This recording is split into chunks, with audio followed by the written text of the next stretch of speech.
Lately, I've been getting comments and questions along the same theme of maybe my standards are too high. That because I've talked about how I've cut out people from my life and how I raised my standards a lot, about the kinds of people that I choose not to surround myself with, not to be with. And a lot of people were like, do you even have anyone in your life? Maybe that's not really healthy. Maybe you're becoming too healthy. We're social creatures. We need to learn to be okay with all kinds of people. And everybody has flaws and we need to be okay with it. Healthy means that you can be with any kind of person. And I feel like there's a lot of misconceptions in society around this topic. So can you shed some clarity on this?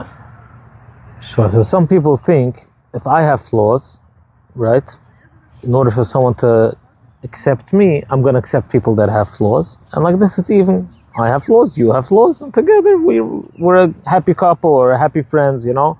We can not always rely on each other, but we could always rely that the other person will accept our flaws, which is very nice. It's pretty okay. It's a good midah. But there's always room to strive for more and not to settle.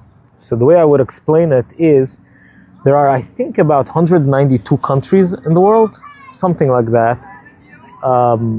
Many countries, but there are only a few superpowers we always hear about. United States, United Kingdom, France, Germany, Israel, not many, Russia, China. Not all countries are superpowers. What makes a country a superpower and what makes them not? What's the difference between Moldova and Russia? What differentiates a regular country from a superpower? So the countries that could live on their own supply, those are the countries, generally speaking, that are superpowers. For instance, Israel, till a couple of years ago, not too long ago, didn't have its own water supply. Mm-hmm. Until they didn't figure out how they could have their own water supply, they weren't a superpower. They were always reliant that at some point someone could come and shut off their water. The same is with the countries that don't have their own oil supply. When America doesn't drill for their oil, they become less of a power. And the same as when there's a war in a certain country and they don't get, I think Russia didn't get wheat or barley from Ukraine, etc. The more power, I mean great, right? A great person is someone, the greater a person is, the more they could draw from their own supply.